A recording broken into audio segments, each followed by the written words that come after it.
And what I'm going to talk about is what I call the Latino threat narrative. And what is that? I'm sure all of you know what that is at this point in the moment. You can't get around it. But that's exactly what I talk about in terms of the Latino threat, one aspect of it. And so you get these Minutemen and others along the border, or men with guns as I call them, who think it's like 1849 or 1856. They can go out and catch Mexicans and hunt them down and that sort of thing and have some fun. Part of this mentality, right, the Latino threat. You have Arizona, where you have Governor Jan Brewer signing one of the most restrictive immigration laws passed by any state in the nation.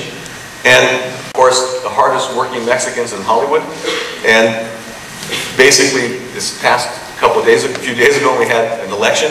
Who did you see on television? These three guys and a number of political ads, because they were the scary Mexicans, the Latino threat. And you basically, if you're a politician who was anti-immigrant, you use these three guys over and over to get people to be afraid, and that you basically were selling fear, the Latino threat, to get elected.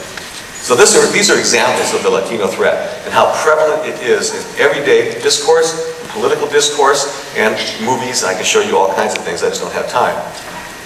La Cucaracha, of course, I love that comic strip because I'm an anthropologist. I don't have to worry just about statistical data, I can look at cultural data. And he says, look, Cuco, it's a help wanted flyer. I really need a gig. What's it say? Casting call. Threatening male Latinos for Republican campaign TV ads.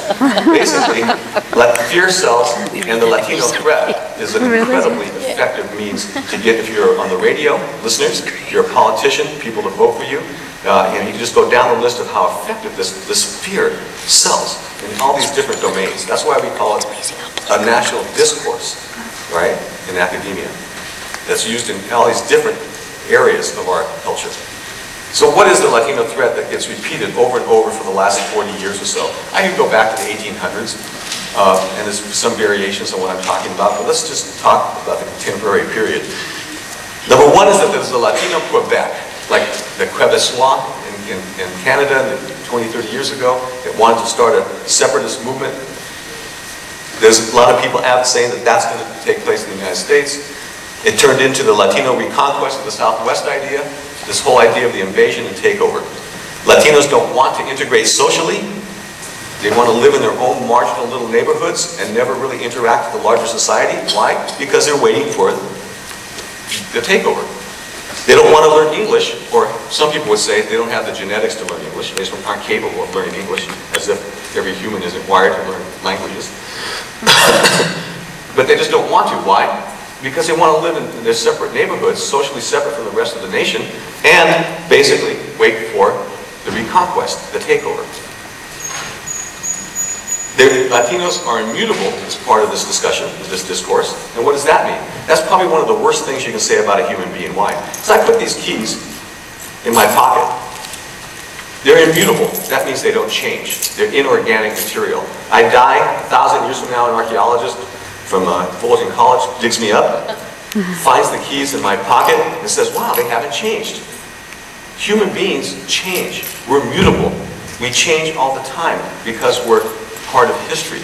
We're culture-bearing animals, and culture responds to ideas, innovations, new ways of thinking, new food. All the time you're getting stuff and inputs all the time. So humans are always changing.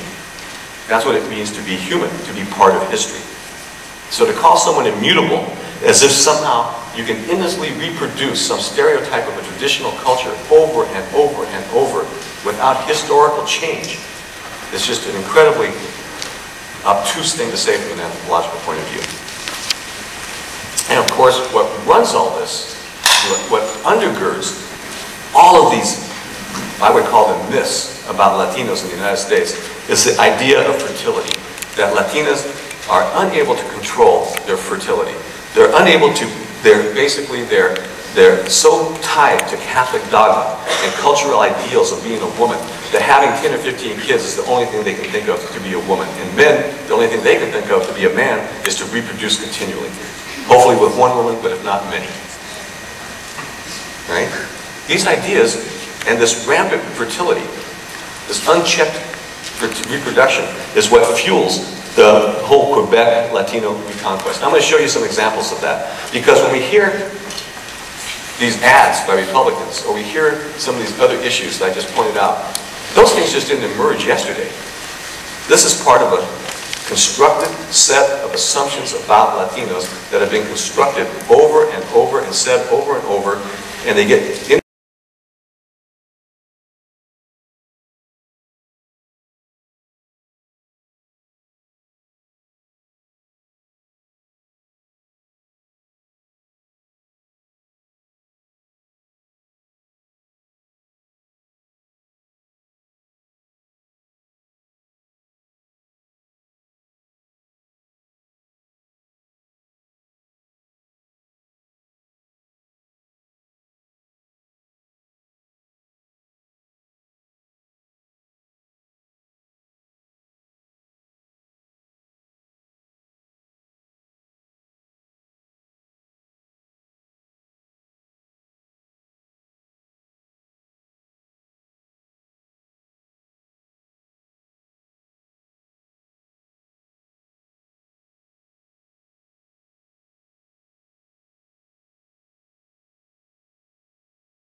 This image. The photographer probably had 2,000 images, maybe 10,000, because that's the way photographers take the pictures. So why did they pick this one? To talk to you about an invasion. You see it? Because it's an invading force into the United States, and at the head of the army, invading force, is a woman. The queen bee of reproduction. The Trojan horse of baby making. What happens when she crosses over? They're going to have babies, create families, create neighborhoods. Pretty soon you have this Quebec metaphor, the takeover. I wish I was making this stuff up. Testified in was brought and won, actually, for undocumented students. The disappearing border. Red, white, and blue represents the US. Green and red of the Mexican flag, of course, represents Mexico. Now you'll notice what it's telling you here, right? Remember this recession, early 80s, pretty bad. Not as bad as now, but pretty bad. The red and blue of the United States, which is the people, the nation, our history, our culture, is disappearing into the sunset of history. What's left is only one color, white. And white is already on a field of green, which is the main color of the Mexican flag. The other color of the Mexican flag, red, forms the border between the white of the US, and that border is dissolved, and Mexico is purging its redness, its blood, its people into the US. And if you don't get it, there's little folkloric Mexicans moving north. And the issue is, why will the Mexican migration create a new nation? What's a new nation? A Quebec, right? People who don't want to integrate. They want to create their own little neighborhood, never integrate socially, no white baby. The browning of America. That's the threat. The demographic threat, the fertility threat that's changing America. And listen to what it says. Right? It's hard at that time they can still say, hey Whitey, your turn at the back of the bus. Because with this demographic change taking place, you're going to get screwed. Directly to Huntington after Huntington's articles, books. Whoever still thinks Latinos won't ever assimilate has never been to your Uncle Frankie's 4th of July carne and salad cookout. Why? Because Uncle Frankie's a Vietnam vet. Just like many Latinos are Vietnam vets, Korean vets, World War II vets. I have family who's fought, a hero of the Civil War, fortunately on the Union side. Latinos have fought in almost every, actually not almost, in every single war since they became part of the nation. Defending the rights of this country, the values of this country, and the principles of this country.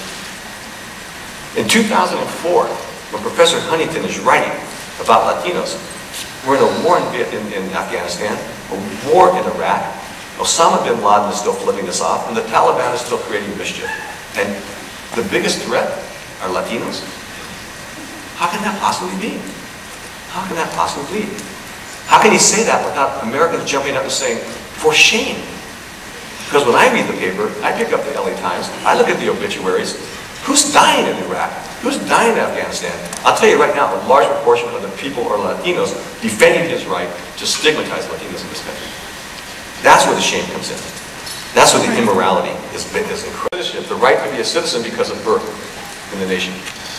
And what you have then is what, again, the Latino threat, these mothers with their kids somehow crossing the border perhaps, who are going to come here for that very purpose, using imagery to rank up the threat. The problems I have with this issue is that 21 years There's an incredible amount of planning